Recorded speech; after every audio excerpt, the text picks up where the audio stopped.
Hi friends, ఇగో నేనైతే ఈరోజు శనగకుప్ప చేసిన చూడండి ఫ్రెండ్స్. ఇగో ఇదంతా 30 గుంటలు అవుతుంది. 30 గుంటలు నా కొడుకు, నేను, మా ఆయన, నా బిడ్డ, ఇగో నలుగురం కలిసి కుప్పేసినాం.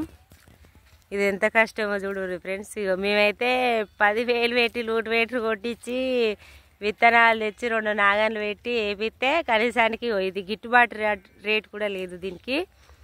కనీసానికి మేము పెట్టిన పెట్టుబడి కూడా రాదు ఫ్రెండ్స్. ఒకసారి చూడండి. వ్యవసాయం వ్యవసాయం అంటారు, వ్యవసాయం చేస్తే ఏం మిగులుతుంది ఫ్రెండ్స్? ఏం మిగిలేదు. అదే వ్యవసాయం వ్యవసాయం అంటారు అందరు. ఎక్కడ చూడు రైతే రాజు అంటారు. రైతుకు మిగిలేదైతే ఏం లేదు, రైతును రాజు అంటారు. ఎవరైనా అలా అంటారు. రైతు ఎంత కష్టపడ్డది ఎవ్వరు చూడరు. అది రాకపోని అందులో ఏం మిగలకపోని వేరే ఆప్షన్ అంటూ రైతుకి ఏం లేదు. మళ్ళీ అదే పంట వేయాలి, అదే చేయాలి. కాబట్టి ఖచ్చితంగా రైతు అదే వ్యవసాయం చేస్తాడు. దళాలు ముంచుడు తప్ప ఏం లేదు. మేము ఇది వేసిన కాంచెల్లి దీనికి ఊళ్ళు, దీని దున్నుడు ఖర్చు అన్ని తీసేస్తే మాకేం మిగిలేదు ఫ్రెండ్స్, మేము తప్ప.